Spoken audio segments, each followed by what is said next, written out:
Okay, hi everyone. We're now on page 10, if you want to look at that. You don't need to look at it yet, but you can if you want to look along. We're going to talk about the keyboard topography, and obviously you all know the piano is made up of black and white keys. Now if you were a blind pianist, let's say you're Ray Charles or Stevie Wonder, and you have to play piano, the best way, just close your eyes for a moment and feel the keys. Which ones are more distinctive feeling? Hopefully your answer is the black keys, because they're in groups of 2s and 3s, so they have a distinct feeling. And we really want to take advantage of that, because even though you may not be blind, you do want to get to the point, even by the end of the semester, where you can read music without looking down at your hands and know where you are because of where the black keys are. So the black keys really help us navigate the topography. So go ahead and squish the lowest notes are to your left. Those are what we call the bass notes or the low notes, and squish the group of 2 black keys, and just go ahead and find all the groups of 2 black keys going up the keyboard. You can switch hands when you get to the middle, and then stay up on the top and squish with 3 fingers all the groups of 3 black keys.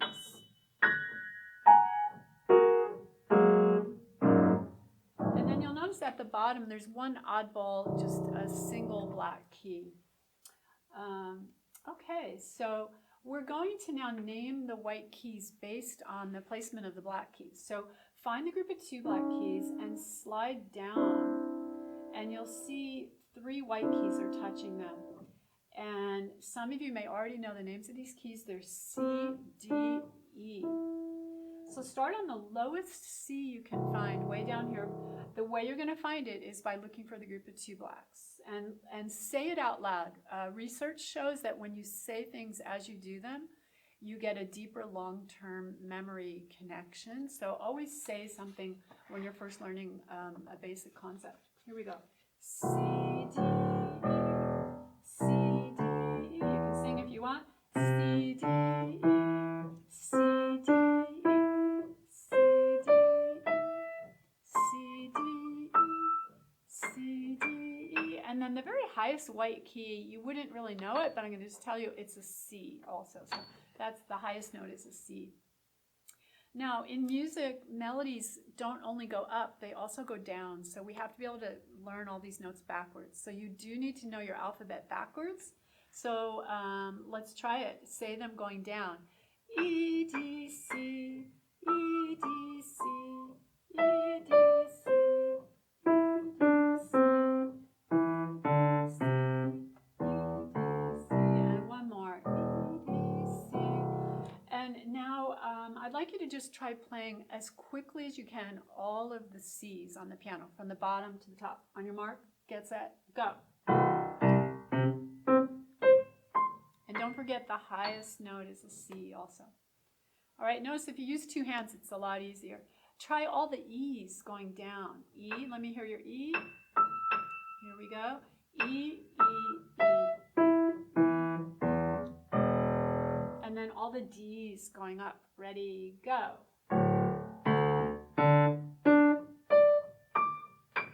And maybe you're faster than I am, and that would be great. I'd love it. So just see if you can be really quick at finding these notes rapidly and knowing what the name is. It's really important to know the names of the white keys. Without that, it's going to be really hard to build on the concepts that we're going to do all semester. So learn the names of these white keys as soon as possible. Okay, find the group of 3 black keys, and then if you slide down, you'll see there's 4 keys touching those. F, G, A, B. All right, so start on the lowest F, find your lowest group of 3, and say these. F, G, A, B, F, G, A, B, F, G, A, B, F, G, A, B. You can cross over if you like. A, B, F, G, A, B, and one more. F, G, A, B. All right. Now let's see if you can say that backwards.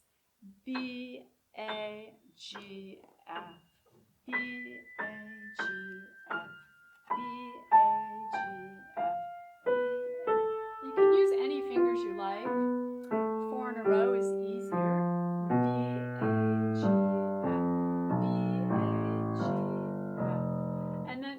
at the very bottom, there's two white keys by that one black key. That's a B and an A. So the lowest note is A and the highest note is C.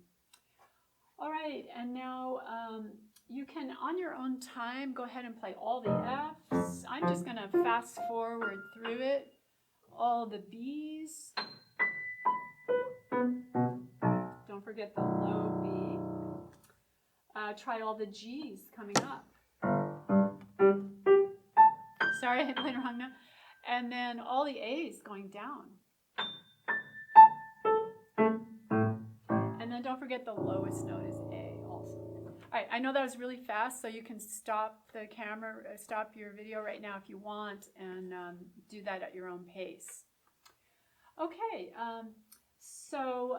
another thing I want to show you, hold your hands up and let's give the fingers numbers, all right? So thumbs are number 1. This is on page 11 if you want to look at it. 2, 3, 4, and 5. So your hands are symmetrical, so we start with thumbs. So make sure you're thinking of it as your fingers fanning out, and ones are always at the midline ones, okay? All right, now we're going to go, now I would like you to look at the book, and on page 12 you will see some rhythm values, rhythmic notation, and we're going to learn 4 of the basic rhythmic notations, both for the notes and for the rest. So quarter notes, you can see I have some what looks like musical, what we call the staff, and I'm just going to pick a space here and draw a black note with a stem on it, and that's a quarter note. That's 1 beat, 1, 1, 1, 1. And the corresponding rest is like a little lightning bolt. You start up here, cross over, and then squiggle around. And that's 1 beat of silence. So it would be 1, rest, 1, rest, in whatever tempo. Of course, you can go at a faster tempo or a slower tempo, but they're always going to equal 1 beat. A half note I'm going to do just in midair here. That would be your half note, and that's 2 beats. 1, 2, 1, 2. So if you're sounding 1, 2, off, 1, 2, off. And then the rest that goes with that, I'm going to draw the rest, actually a half rest over here. Notice there's 5 lines, and I'm going to draw a little square sitting on the 3rd line, and that's 2 beats of silence. That is a half rest. Okay, and then if we put a dot on this half note, just putting a dot right after it, that adds a beat. A dot will add half the value of whatever comes before it. So we can put dots on any note value, but we're most commonly going to be putting them on half notes. So this is called a dotted half note, and it's 3 beats, so 2 plus 1. And if we want to draw the rest that goes with that, we just add a dot. You can add a dot to the rest as well. So 1, 2, 3. And then the whole note is just hollow and without a stem. So we call this the note head. We call this the note stem, okay? And the dot. And then the whole rest, I'm going to put this right next to the half rest because it's quite tricky. They look so much alike. But the whole rest is hanging from the 4th line. Just think of it this way. It's so many beats, 4 beats. It's so heavy, it's hanging.